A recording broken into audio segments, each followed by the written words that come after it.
have to fear is In war, fear itself. there is no substitute for victory. Let us never negotiate out of fear. We stand undivided, forever united, fighting hand in hand for the liberty we've earned, for glory and honor, for our sons and daughters, ever mindful of the lessons we've learned. Let the torch of freedom burn.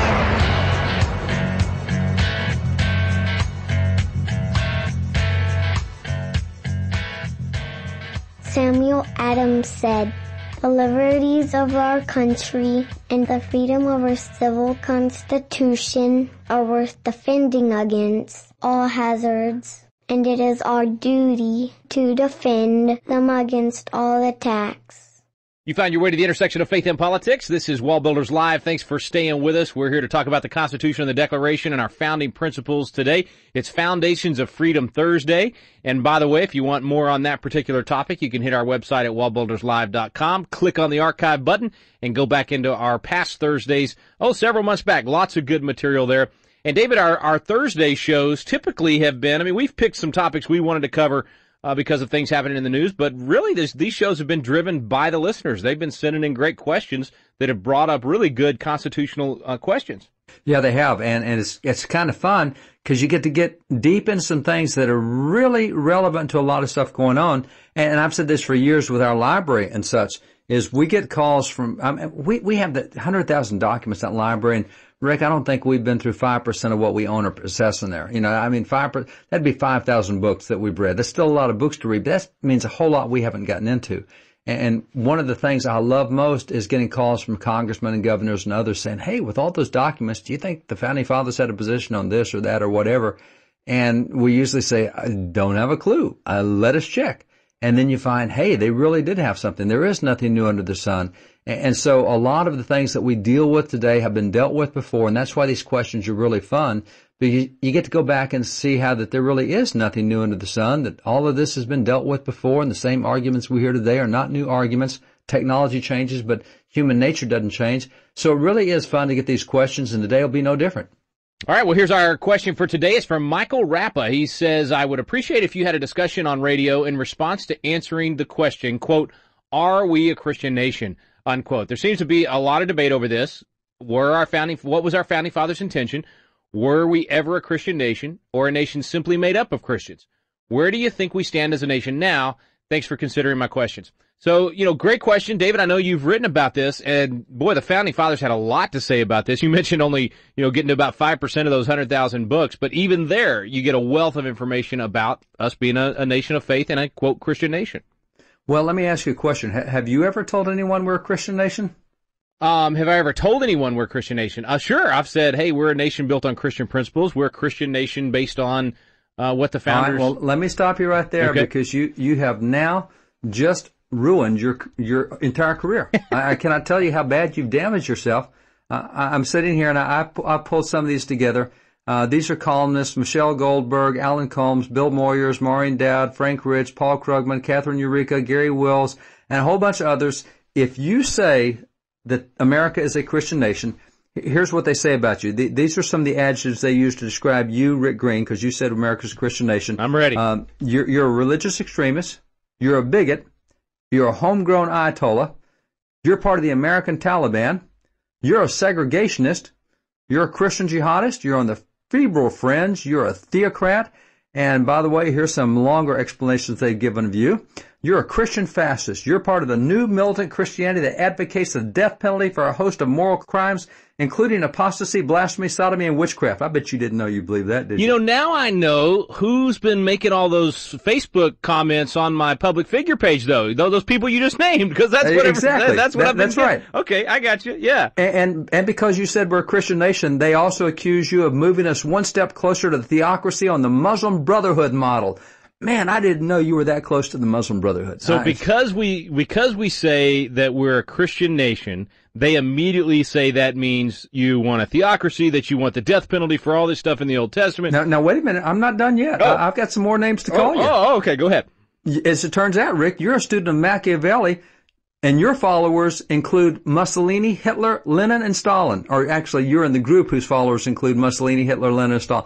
Did you know you were in that group? Wow. Interesting. And here's another. You're a nominal Christian, and your Bible is so long on judgment, yet so short on compassion. You're a soldier in the new American theocracy, and you're a part of the fundamentalist religious revolution that threatens the foundations of the republic. I know you've got this course called Constitutional Lie, but don't let anybody believe that that's trying to keep the Constitution. You're threatening the foundations of the republic.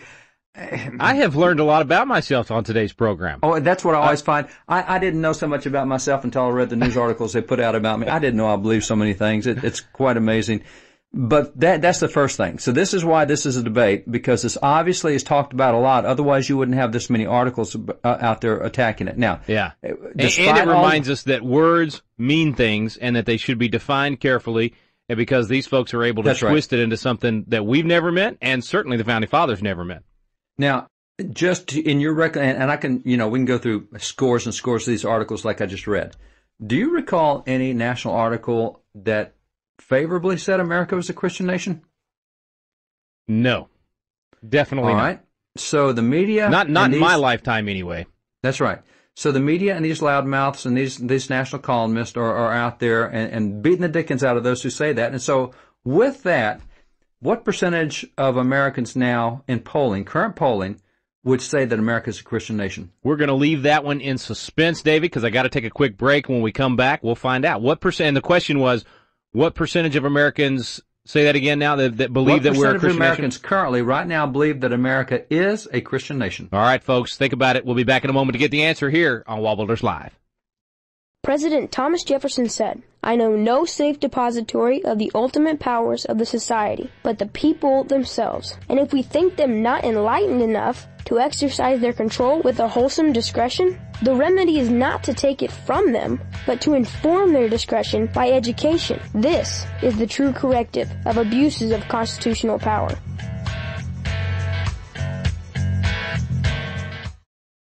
This is David Barton with another moment from America's history. Since the Ten Commandments have formed the basis of civil law in the Western world for over 2,000 years, an individual is more likely to find a copy of them in a government building rather than a religious one. Yet amazingly, numerous rulings over recent years now make it unconstitutional to display the commandments in many public arenas. Consider what Founding Father John Adams said about this. He declared, "The moment the idea is admitted into society that property is not as sacred as the laws of God, anarchy and tyranny commence. If 'thou shalt not covet' and 'thou shalt not steal' were not commandments of heaven, they must be made inviolable precepts in every society before it can be civilized or made free." John Adams believed that no society could remain civilized if separated from the Ten Commandments. For more information on God's hand in American history, contact WallBuilders at 1-800-8-REBUILD. Let the torch of freedom burn.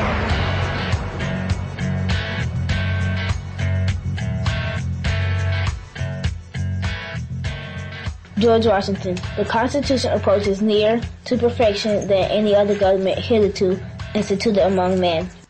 Welcome back. Thanks for staying with us here on WallBuilders Live. It's Foundations of Freedom Thursday. We're talking today about a question we got from one of our listeners on whether or not we're a Christian nation. David, in our first segment, got to learn all kinds of things about myself I didn't know since I believe we're a Christian nation. I've been called all kinds of things in the book, just like you. But as we were going to break, you said after all of that media, after all that negativity about being a Christian nation, or if you're someone that believes we're a Christian nation, after all that negativity, there was, I guess, a polling question about how many people in America still believe that we're a Christian nation. Well, it's actually a fairly frequent polling question.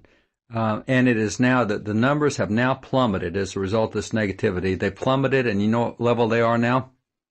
Plummeted to 50%. 55%. 55%. We were up at about 70%. We're now down to 55%. So with all the brutal beat up, still 55% of Americans think America's a Christian nation. Now, why would they think that? And let's not underestimate here. I don't think we could overemphasize the fact that every bit of media coverage, every movie, every public school classroom, every university practically, even a lot of quote-unquote Christian universities, have been hammering this thing for 20 years about how horrible you are if you think we're a Christian nation, and all those things you said in the first segment. And even with that, for, what would you say, for the last 40 years probably? For the last 40 years, well, I don't know of any poll that I've seen in the last 40 years that had anywhere less than a supermajority believing America is a Christian nation. No, but I mean, how long would you estimate that hammering has been going on, that distortion of the phrase? The hammering has been going on since the 70s. It really started in the late 60s and been going on since the 70s. It actually was part of the Supreme Court stuff back in the 60s when they started taking out prayer and voluntary Bible reading and prayer in public, etc., because we're not a Christian nation. So even if we're conservative, say 40 to 45 years, that's right, of just an onslaught and a complete rewriting of American history by those that frankly control education, control the media, all that kind of stuff. Even with all that, we still got 55% of Americans that say we are, in fact, a Christian nation. Now, would you think that maybe that 55% is 100% of the evangelicals that are out there? I wish, but I doubt it. Yeah, exactly. Well, since evangelicals are only about 23%, I don't think so. So it certainly is not that. It must be a lot of other folks other than just all these Bible thumpers, which is a fun reason to go back to history. I want to go back to 1844. South Carolina Governor James Hammond, in 1844, he described America as a Christian nation in 1844. Now, when he did that, there was a small group that just attacked him and beat on him and said, "How dare you say America is a Christian nation? We're not Christians. Why would you say that?" And so they just beat on him, and he was shocked by that reaction. I want to read to you part of this letter from Governor Hammond. Listen to what he says. He says, "Unhappily for myself, I am not a professor of religion." Did you get that? He said, "Wait a minute, time out, guys." He said, "I'm not a religious guy. Yeah, I said America is a Christian nation, but it's not because I'm a Christian." He says, "Unhappily for myself, I am not a professor of religion, nor am I attached by education or habit to any denomination, nor do I feel myself to be a fit and proper defender of the Christian faith." So you got this governor out there saying, "Whoa, time out, guys. I'm not a Christian. That's not where I am, and I'm not even good at defending this faith." He said, "But I must say that up till this time, I have always thought it a settled matter that I lived in a Christian land and that I was the temporary chief magistrate of a Christian people, that in such a country and among such a people I should be publicly called to an account, reprimanded, and required to make amends for acknowledging Jesus Christ as the Redeemer of the world. I would not have believed possible if it had not come to pass." Now, here's a guy who is not a faith guy, and he's saying, "Wait a minute, are you guys denying that gravity will make a rock drop from top to bottom? Are you denying, and it's just like, this is so obvious, guys. How do you deny the obvious?" So there's even something back then that people objected to being called a Christian nation, but it was obvious that we were, and you hit it in the first segment. It's the way you define the terms. And the historical definition that we've always had is not what is being used today, and that's why there's a difference. Going to take a quick break. When we come back, we'll get that historical definition. And David, this is a definition we need to, not only learn about from back then, but we need to start using and explaining. And I hope our listeners today will write this down, learn from it, go use it on Facebook and spread the word. It's a great way to educate folks about where we really came from as a nation. Stay with us, folks. We'll be right back on WallBuilders Live. Abraham Lincoln said, "We the people are the rightful masters of both Congress and the courts, not to overthrow the Constitution, but to overthrow the men who pervert the Constitution."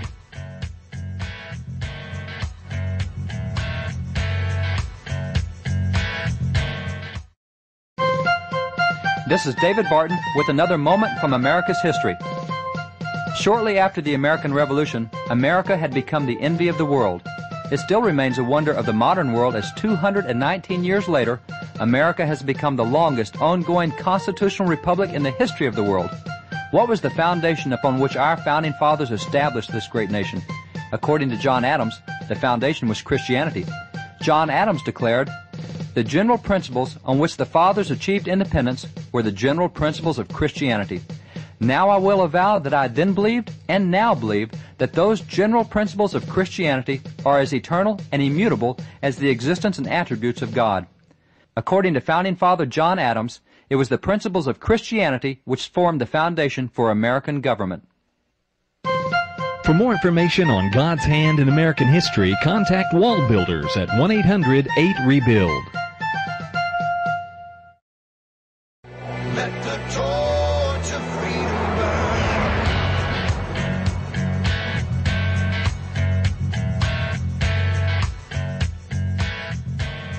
John Adams said, "Our Constitution was made only for a moral and religious people.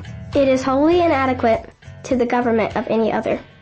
And we're back here on WallBuilders Live. It's Foundations of Freedom Thursday, and we're covering a question today from one of our listeners about whether or not America is a Christian nation or simply made up of Christians, and where we stand as a nation now. And before we went to the break, David, you were talking about the definition.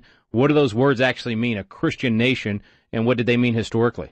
One of the things you find is that today, those who try to create a straw man out of this thing, that we're all three theocrats and whatever we're trying to do, Muslim Brotherhood kind of stuff, they say that, well, you guys who say it's a Christian nation like Barton and Green and others, you guys think that you can't vote unless you're a Christian, that you can't have civil rights unless you're a Christian, that you can't participate in the nation unless you're a Christian, that you can't be elected to office unless... You know what? I don't know of a single Christian anywhere in America who believes any of the stuff they have is their definition.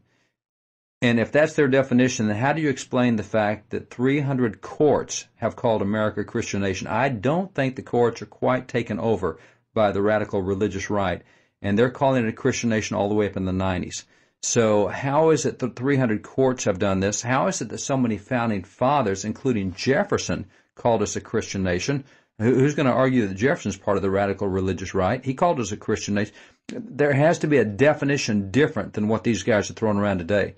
And they're so poor in history anyway, they don't have a clue what that is. They've taken the straw man that they've created themselves and tried to say that this is what's attacking you, and it's not. So let's go back. There have been 4 Supreme Court decisions where the Supreme Court called us a Christian nation, Christian country, Christian people, whatever. And one of those, the second occasion, was in a court case in 1892, where in a unanimous 8-0 decision, the U.S. Supreme Court, all 8 justices, says America is a Christian nation. Now, that decision is written by Justice Brewer, the man who wrote that opinion, and that was in 1892. And some 13 years later, he came out with a book in 1905, said, people don't seem to understand what a Christian nation is, and so he went through and talked about it, because in that ruling they gave in 1892 is a short ruling, 16 pages long, and yet it cites nearly 90 historical precedents to show that America is a Christian nation. So he just made a book out of that. He said, well, let me go deeper into this. Let me just explain what it is. And here's what he said. Here's the definition. He said, we constantly speak of this republic as a Christian nation. In fact, as a leading Christian nation of the world.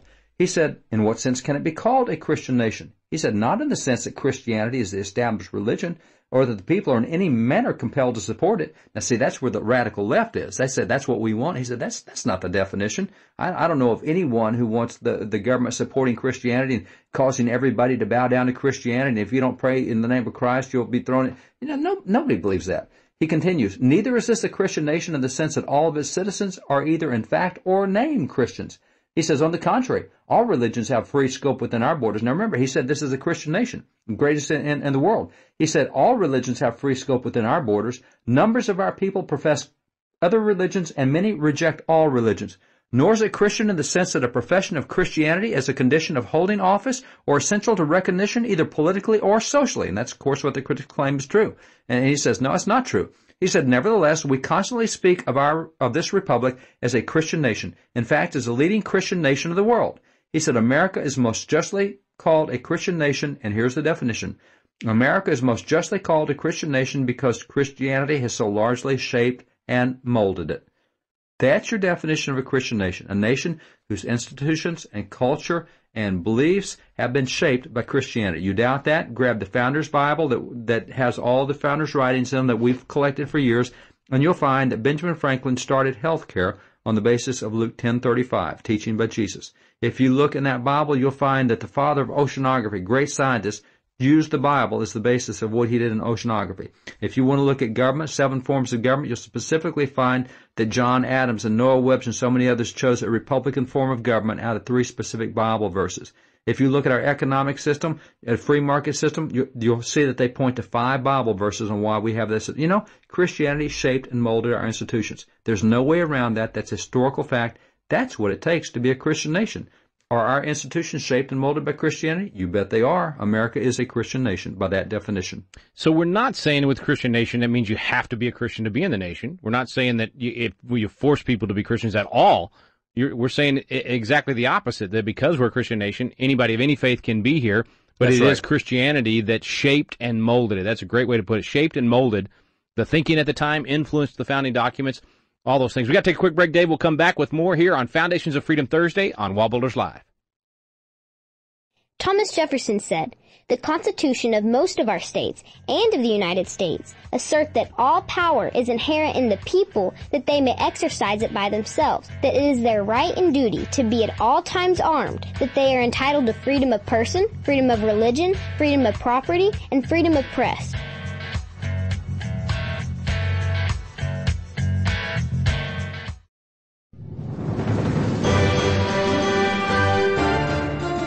Hey friends, this is Rick Green, and I want to share with you a phenomenal opportunity for your family. David Barton and I both have family members experiencing this right now. It's called College Plus, and it is the best program out there for saving your family a tremendous amount of money on college education for your children, but more importantly, years of their life and getting them in touch with their purpose, their greatest calling that God has on their life right now. And this is not some mail-order college degree, folks. I'm talking about getting your degree from places like Liberty University or Concordia University or Bryan College, great colleges and universities, and other ones as well. My son Trey's doing it right now at only 16 years old. He's already a sophomore in college. It's been a phenomenal experience for our family. No age requirements, folks. You can do College Plus as well, regardless of your age. You got to check it out right now at wallbuilderslive.com.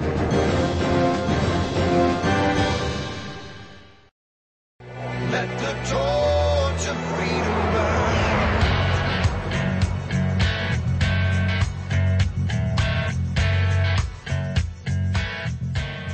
President Calvin Coolidge said, "The more I study the Constitution, the more I realize that no other document devised by the hand of man has brought so much progress and happiness to humanity. To live under the American Constitution is the greatest political privilege that was ever accorded to the human race." Welcome back. Thanks for staying with us here on WallBuilders Live, Foundations of Freedom Thursday. And our subject today, are we a Christian nation? Question from Michael Rappa. Thank you for the question, by the way, Michael. This is a great question. An important issue, David, and as you've already shown, I mean, it's how you define it. What do those words mean?